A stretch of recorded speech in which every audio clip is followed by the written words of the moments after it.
Hello, good evening, सभी को नमस्कार। तो आज हम डिस्कस करेंगे आज जो पेपर हुआ है टैट नॉन मेडिकल का, Himachal Pradesh board of school education का फिजिक्स का जो पार्ट है उसको। तो जैसा कि आप देख रहे हो फर्स्ट क्वेश्चन आया था कि find the 91 question number series B है ये। क्वेश्चन नंबर 91 था कि find the torque of a force 7 I vector plus 3 J vector minus 5 K vector about the origin. The force act on a particle whose position vector is I minus J vector plus K vector. तो torque जो है वो equal होता है R vector into F vector के, और यहाँ पे जो आप फॉर्मूला यूज़ करोगे वो होगा कि A वेक्टर यूज़ होगा AX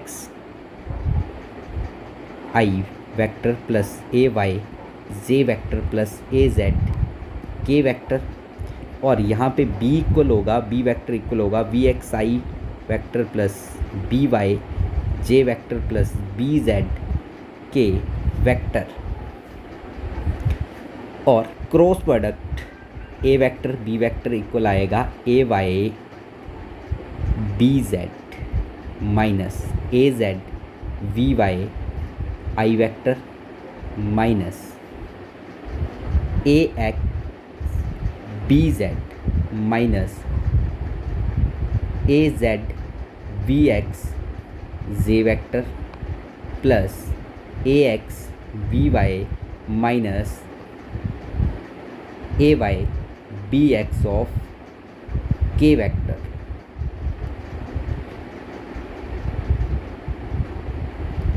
अब इसको जब आप सॉल्व करोगे तो आपके पास टॉर्क इक्वल आएगा 2I वेक्टर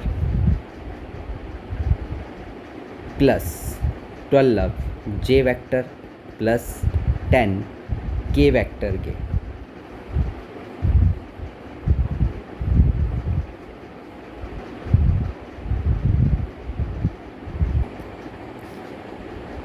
तो इस क्वेश्चन का जो आंसर आना था वो आना था 2I vector plus 12 J vector plus 10 K vector, लेकिन ये यहाँ पर डी ऑप्शन जो है वो दिया तो गया है लेकिन यहाँ पे भी माइनस 12 J वेक्टर है, तो इस क्वेश्चन का थोड़ा सा डाउट रहेगा, ठीक है, कि ये जो है वो सही नहीं लग रहा है।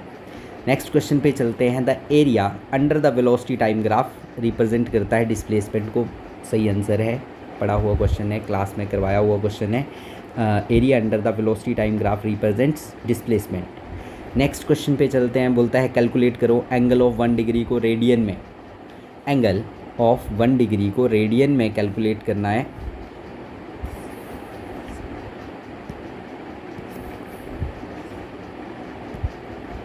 तो जब हम 1 डिग्री की बात करें, आपको पता है कि 180 डिग्री इक्वल होता है पाई रेडियन के। हमें निकालना है कि 1 डिग्री कितने रेडियन के इक्वल है। तो 1 डिग्री इक्वल होगा पाई बाय 180 के। पाई की वैल्यू आपको पता है 3.142 होती है, और 180 से अगर आप इसको डिवाइड करो तो लगभग बनेगा 0.01745, जो कि अप्रॉक्सीमेटली आपका इक्वल हो जाएगा 1.745 इंटू 10⁻⁻² रेडियन के, ठीक है। तो इस क्वेश्चन का बी ऑप्शन जो है वो बिल्कुल सही है। आइए चलते हैं नेक्स्ट क्वेश्चन पे। नेक्स्ट क्वेश्चन जो था वो था कि एक gun of mass 1000 kilogram fires a projectile of mass 1 kg with the horizontal velocity of 100 meter per second. The velocity of recoil of gun in horizontal direction is। तो आपको पता है कि इनिशियल मोमेंटम ऑलवेज इक्वल होता है final momentum के, और initial momentum as gun और गन के साथ साथ प्रोजेक्टाइल दोनों ही क्या रहेंगे, दोनों ही रेस्ट पे रहेंगे, तो ये तो हो जाएगा 0। और फाइनल मोमेंटम इक्वल आएगा mg अवी जी प्लस एम पी अवी पी के इक्वल, यानी कि mass of projectile into velocity of projectile को प्लस कर दो मास ऑफ गन और वेलोसिटी ऑफ गन के साथ ये किसके इक्वल हो जाएगी, 0 के। तो मास ऑफ गन कितना है आपको पता है, मास ऑफ गन कितना है, gun of mass 1000 kilogram fires a projectile of mass 1 kilogram with a horizontal velocity of 100 metre पर सेकेंड, 100 मीटर पर सेकेंड। तो यहाँ से बनेगा 1 into 100 plus 1000 into V T, velocity of recoil of gun पूछा गया है, तो velocity of recoil of gun कितनी बन जाएगी, अभी जी। तो यहाँ से क्या आ जाएगा, यहाँ से आपके पास आ जाएगा 0 इज़ इक्वल टू 1 इंटू 100 और 1000 इंटू अवीजी, तो -100 एक साइड चला गया, दूसरी साइड आ गया 1000 अवीजी, और वेलोसिटी ऑफ गन आ जाएगी -100 अपॉन 1000 यानी कि 0.1 मीटर पर सेकंड। तो इस क्वेश्चन का सही आंसर रहेगा ए। नेक्स्ट क्वेश्चन पे चलते हैं।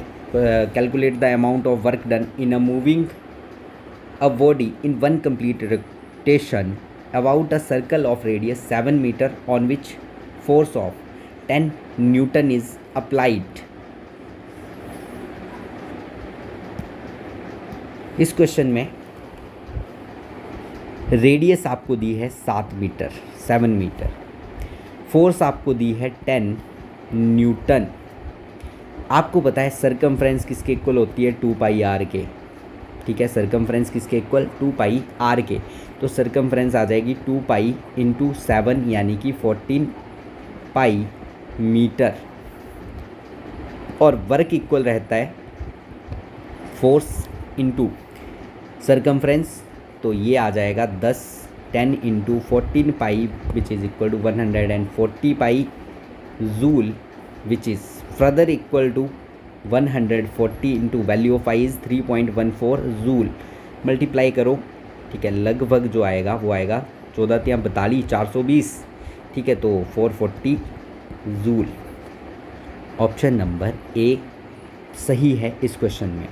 नेक्स्ट क्वेश्चन में बोल रहा है कि what is the SI unit of electric flux, SI unit of electric flux. तो इलेक्ट्रिक फ्लक्स की यूनिट क्या है, वोल्ट मीटर है, ऑप्शन में नहीं है, किलोग्राम मीटर क्यूब पर सेकंड क्यूब है, ऑप्शन में किलोग्राम मीटर क्यूब पर second cube per ampere, option में नहीं है। एक और यूनिट है newton metre square per coulomb, Newton metre square per coulomb.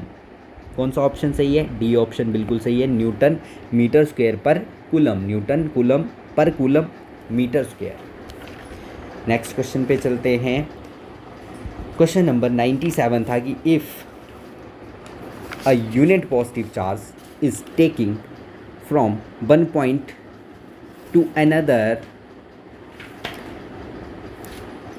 over a equipotential surface, then work is done on the charge, work is done by the charge, work done is constant और no work is done। तो इस question का सही answer जो रहेगा वो रहेगा कि चार्ज पे कोई काम किया जाएगा, नहीं किया जाएगा।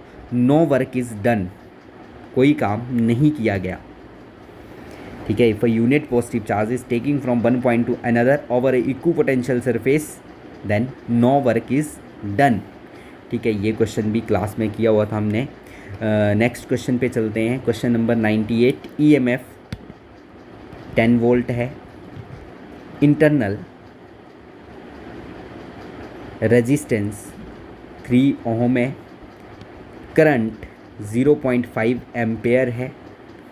तो आपको पता है कि E जो है वो इक्वल होता है I into R plus R, और R इक्वल आ जाएगा यहाँ से E upon I minus R के।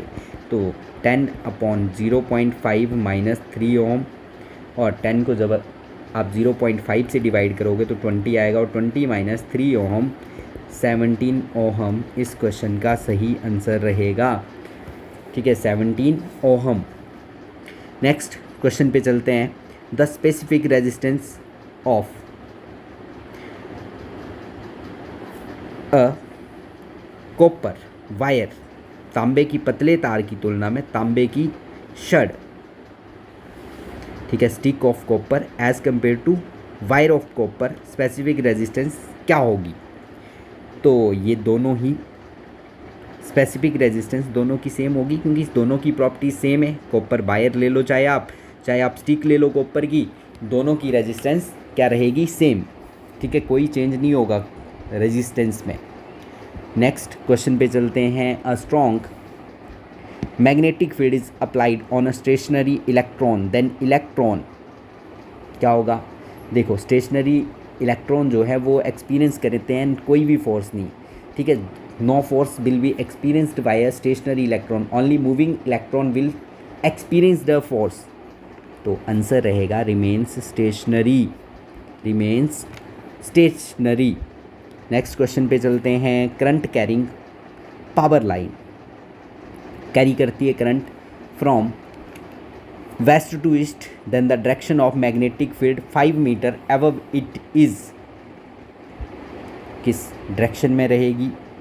तो राइट हैंड रूल जब आप अप्लाई करते हो, राइट हैंड रूल जब आप अप्लाई करते हो तो इस क्वेश्चन का आंसर रहेगा टुवार्ड वेस्ट, टुवार्ड वेस्ट। ठीक है, according to right hand rule the direction of magnetic field 5 metre above will be toward east, toward west. Next question पे चलते हैं। 1 henry is equal to, 1 henry किसके equal होता है? 1 Henry equal होता है वीवर पर एम्पेयर के। Option number C बिल्कुल सही है, पढ़ा हुआ क्वेश्चन था। नेक्स्ट क्वेश्चन पे चलते हैं। A light bulb is rated at 100 watt, 100 watt for a 220 volt supply, find the resistance of bulb. ठीक है, आपको पता है पावर किसके इक्वल होती है? अवी स्क्वेयर अपॉन आर के। तो आर इक्वल होगा अवी स्क्वेयर अपॉन पी के। पी की वैल्यू 100 वाट, अवी की वैल्यू 220 वोल्ट, तो क्या आ जाएगा? आर इक्वल आएगा 220 अपॉन 100, 220 का स्क्वायर अपॉन 100, यानी कि 22 का स्क्वायर होता है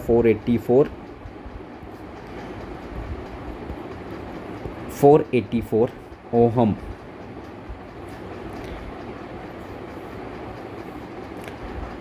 ऑप्शन नंबर बी बिल्कुल सही रहेगा इस प्रश्न का, इस क्वेश्चन का। नेक्स्ट चलते हैं क्वेश्चन नंबर 104 पे। Question number 104। अब पावर ट्रांसमिशन लाइन, एक पावर ट्रांसमिशन लाइन एक स्टेप डाउन ट्रांसफार्मर को 2300 वोल्ट पर इनपुट पावर फीड करती है, जिसकी प्राथमिक वाइंडिंग 4000 टर्न होती है। 230 वोल्ट पर आउटपुट पावर प्राप्त करने के लिए सेकेंडरी में टर्न की संख्या कितनी होगी? यानी कि ये पूछ रहा है आपसे number of turns in the secondary, the number of turns in the secondary in order to get output power at 230 volt. तो इसका फॉर्मूला ये है कि अभी पी अपॉन अभी एस इक्वल होगा number of turns in primary coils upon number of turns in secondary coils. ठीक है, N P upon N S. N S किसके इक्वल आ जाएगा? Number of rotation in secondary coils is equal to N P into अभी S upon अभी P. ठीक है, क्या दिया हुआ है? इनपुट पावर कितनी थी? Input power, a power transmission line feeder of input power at 2300 volt. तो अभी पी की वैल्यू 2300 है। Number of primary turns 4000 turns है प्राइमरी वाइंडिंग में, तो एन पी की जगह पे क्या आ जाएगा? 4000। और अभी एस हमें in order to get output power of 230 volt, यानी कि 230 वॉट ये वैल्यू है अभी एस की। तो 4000 गुणा 230 डिवाइडेड बाई क्या आएगा 2300 डिवाइड हो जाएगा 10 से, 0 से 0 कैंसिल, 400 इज़ अ आंसर। तो सेकेंडरी कॉइल में कितनी टर्न्स है 400 है।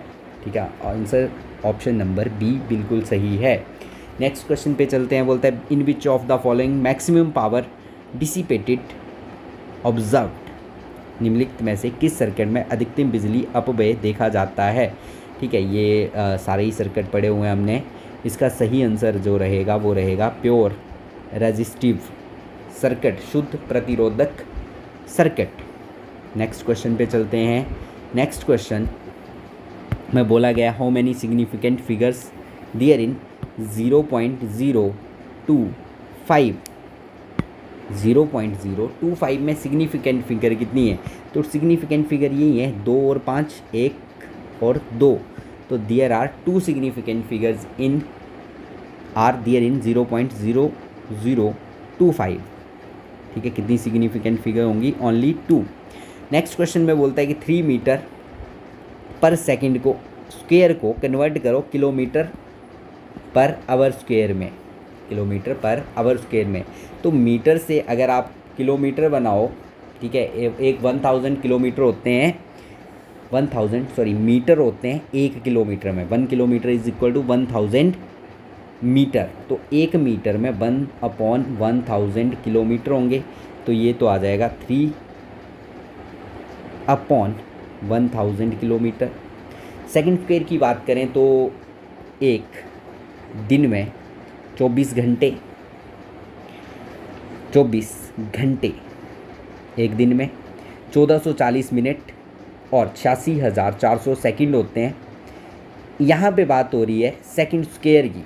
तो 1 घंटे में 60 सेकंड होते हैं, मिनट होते हैं 60, और सेकंड कितने होते हैं 1 मिनट में, अगेन 60। तो 1 घंटे में कितने सेकंड होंगे, 60 × 60 3600 सेकंड। तो सेकंड स्क्वायर के केस के लिए क्या आ जाएगा 1/3600 का स्क्वायर। जब आप इसको डिवाइड करोगे 3/1000 को 1/3600 के स्क्वायर के साथ, तो जो आपका आंसर आएगा वो आएगा 3.8 × 10⁴ किलोमीटर पर आवर स्क्वायर। तो ये जो ऑप्शन है ये सी बिल्कुल सही है। Option number C is correct for this question. Next question पे चलते हैं। नेक्स्ट क्वेश्चन में आपसे पूछा गया है कि मोमेंटम ऑफ बॉल क्या होगा। If a ball of mass m having velocity u hits a rigid wall, if there is no change in the velocity of ball after reflection from the wall, then what will be change in momentum of ball। तो initial momentum m u, final momentum क्या होगा, फिर ball reflect हो जाएगी वापस, तो -mu। तो change in momentum क्या आएगा, change in momentum final momentum minus initial momentum -mu यानी कि -2mu। ऑप्शन नंबर सी बिल्कुल सही है, करेक्ट है। नेक्स्ट क्वेश्चन पे चलते हैं। नेक्स्ट क्वेश्चन में बोला गया है what is the change in the weight of body of mass m in the lift when lift moves upward without acceleration. तो कोई एक्सेलरेशन नहीं आ रही है, कोई त्वरण में परिवर्तन नहीं आ रहा है, और लिफ्ट जा रही है अपवर्ड डायरेक्शन में, तो कोई भी चेंज नहीं आता है विदाउट वेट में, वेट ऑफ बॉडी में कोई चेंज नहीं आएगा। ठीक है, नो चेंज। नेक्स्ट क्वेश्चन पे चलते हैं। एक साइकिलिस्ट है जो ब्रेक लगाता है। A cyclist comes to rest on the application of brakes in 10 meters. During the process of the road opposes the cyclist by a force of 200 Newton. How much work is done by the road on the cyclist? तो S आपको दिया हुआ है 10 metre. 10 metre. Work का formula F S cos theta होता है, ठीक है। तो साइकिलिस्ट किसी रोड पे चल रहा है, साइकिलिस्ट किसी रोड पे चल रहा है, ब्रेक अप्लाई करता है और ब्रेक अप्लाई करता है इन 10 मीटर। तो डिस्टेंस एस 10 मीटर है, फोर्स जो है वो 200 है, तो 200 इंटू 10 इंटू कितनी डिस्प्लेसमेंट आ रही है, 10 मीटर की डिस्प्लेसमेंट आ रही है after applying of brakes. Cos theta किसी रोड पे चल रहा है, रोड कैसा है, कितने डिग्री पे है, 180 डिग्री पे है, तो कोस 180 डिग्री आ जाएगा, ठीक है। तो यहाँ से हमारे पास आएगा 2000 इंटू कोस 180 डिग्री की वैल्यू क्या होती है, -1, 2000 जूल के इक्वल आंसर आएगा। तो ऑप्शन नंबर सी बिल्कुल सही है। नेक्स्ट क्वेश्चन पे चलते हैं। बोलते हैं इन में से कौन सा रिलेशन जो सही है, P पावर के लिए, D डिस्टेंस के लिए, V वेलोसिटी के लिए और A एक्सेलरेशन के लिए। तो पावर इज इक्वल टू क्या आएगी, F vector into V vector. Option number C बिल्कुल सही है। नेक्स्ट क्वेश्चन पे चलते हैं। क्वेश्चन है 112, a rocket of lift off mass of 20,000 kilogram is blasted with initial acceleration of 5 metre पर second square. Calculate the initial force of blast. हमें निकालनी है फोर्स। मास कितना है रॉकेट का, 20,000 किलोग्राम, एक्सेलरेशन कितनी है, 5 मीटर पर सेकेंड स्क्वायर। तो फोर्स इज इक्वल टू किसके होती है, मास इंटू एक्सेलरेशन के, क्या आएगा, 20,000 इंटू 5, 1 लाख न्यूटन, और 1 into 10 raise to power 5 newton. Right answer is 10 raise to power 5 newton. Option number A सही है। नेक्स्ट टॉर्क पूछा गया है। Torque acting on a body, क्या फॉर्मूला होता है टॉर्क के लिए, टॉर्क के लिए फॉर्मूला है option number B, R vector into F vector. Question number 114 पे चलते हैं। एक्सेलरेशन ड्यू टू ग्रेविटी पे क्या इफेक्ट पड़ता है अगर हम डेप्थ में जाएं, बिलो द अर्थ। देखो अगर आप डेप्थ में जाते हो, अगर आप अपवार्ड जाते हो, दोनों ही कंडीशन में acceleration due to gravity g, small g, decrease हो जाता है। दोनों कंडीशन में एक्सेलरेशन ड्यू टू ग्रेविटी की वैल्यू क्या होगी, डिक्रीज़। चलते हैं नेक्स्ट क्वेश्चन पे। Elastic potential energy U stored in a stretched wire is. तो इलास्टिक पोटेंशियल एनर्जी जो है वो इक्वल होती है 1/2 into stress into strain into volume of wire के, stress into strain into volume of wire के। तो ऑप्शन नंबर डी इस क्वेश्चन का सही रहेगा। क्वेश्चन नंबर 116 पे चलते हैं। इस क्वेश्चन में बोला गया है कि car in a car lift compressed air exert a force on a small piston having a radius of 5 centimetre.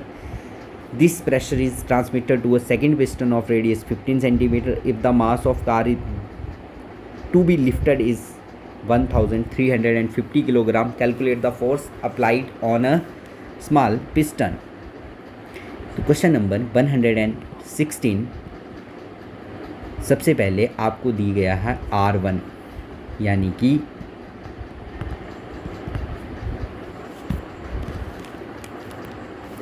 Radius of small piston, radius of small piston 5 centimetre which is equal to 0.05 metre.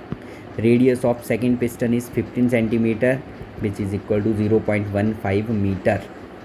Mass दिया हुआ है 1350 kg। Acceleration due to gravity की value 9.8 metre पर second square.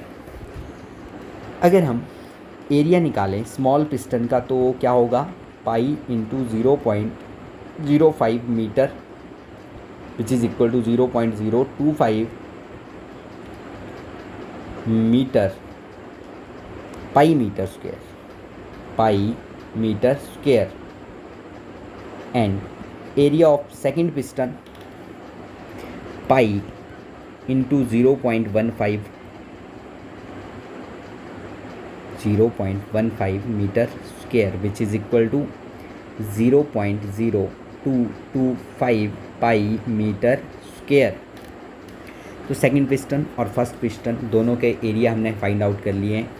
आपको पता है force किसके equal होगी, mass into acceleration due to gravity के, यानी कि 1350 इंटू 9.8 ये आएगा 13,230 newton. Mass of car to be lifted is 1350। तो हमने फोर्स निकालनी है सेकंड पिस्टन पे, force apply to second piston.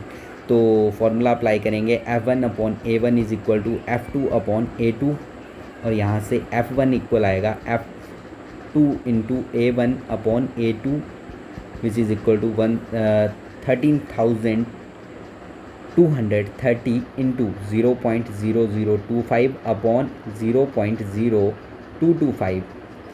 तो ये इक्वल होगा 1470 के 1470 के which is approximately equal to 1.5 into 10⁻³ newton. तो सही आंसर इस क्वेश्चन का रहेगा बी। नेक्स्ट क्वेश्चन पे चलते हैं। A steel rod has radius of 10 mm। तो 10 mm रेडियस किसके इक्वल होगी, कितने मीटर के इक्वल होगी?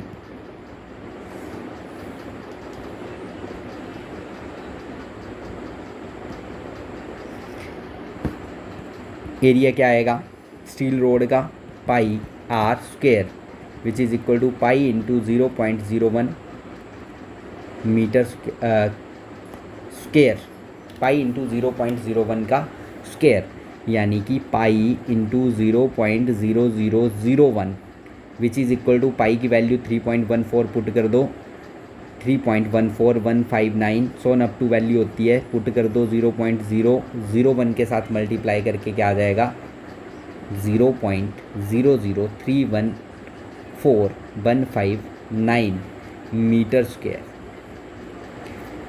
राइट, आगे क्या बोला है, 100 kN 100 किलो न्यूटन का फोर्स जो है स्ट्रेच करती है, 100 kilo Newton force stretches it along its length, calculate the stress. तो स्ट्रेस इज इक्वल टू होती है फोर्स अपॉन एरिया। फोर्स कितनी लग रही है 100 kilo newton which is equal to इसके इक्वल आएगी 1 लाख न्यूटन के अपॉन 0.0031415 तो right answer is 3.18 into 10⁸ newton metre square. Option number B बिल्कुल सही है इस प्रश्न का। नेक्स्ट क्वेश्चन पे चलते हैं। Heat can not be itself flow from a body at lower temperature to a body at a higher temperature. ये स्टेटमेंट है सेकेंड लॉ ऑफ थर्मोडाइनमिक्स के कंसिक्वेंस। ठीक है, सेकेंड लॉ ऑफ थर्मोडाइनमिक्स के according आती है स्टेटमेंट की heat lower temperature से हायर टेम्परेचर की तरफ अपने आप फ्लो करती है। सेकेंड लॉ ऑफ थर्मोडाइनमिक्स है। स्पेसिफिक हीट कैपेसिटी की यूनिट जूल पर किलोग्राम पर केल्विन, यानी कि ऑप्शन नंबर सी सही रहेगा। In a simple harmonic motion the acceleration is directly proportional to. Next question है डिस्प्लेसमेंट के डायरेक्टली प्रोपोर्शनल है। तो ये पेपर था फिजिक्स का पोर्शन टैट नॉन मेडिकल जो कि आज ही हुआ है, और इस पेपर में जो मैक्सिमम क्वेश्चन है आप देख सकते हो न्यूमेरिकल आए हैं इस बार। तो ठीक है, थैंक यू।